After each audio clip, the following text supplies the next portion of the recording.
So when someone says that, oh, I'm a math guy, I have done my numbers, God help him.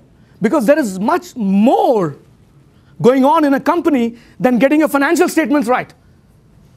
The financial statement could be a creative accounting. And you know what creative accounting is all about. So this is one point that I wish to bring home. The most important part about our businesses is you have a product and a service, and you're trying to reach your market, your end users. You got to do that before somebody else does it, better than somebody else does it. And what you get in return is the value which the market perceives for your services. That is the marketplace. And in the end, what happens is your profits are revenue minus cost. And it's a primer 101 that you want to maximize the revenues, maximize the profits, and reduce your costs. The point to be brought home is that you cannot focus in isolation.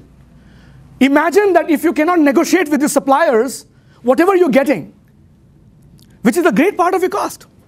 And that depends on your branding. Does the supplier value being seen with you?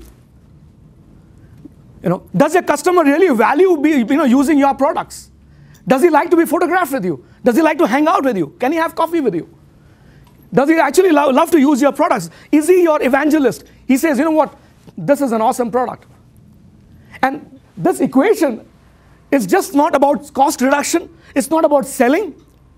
It's about the very reason that we all do what we do.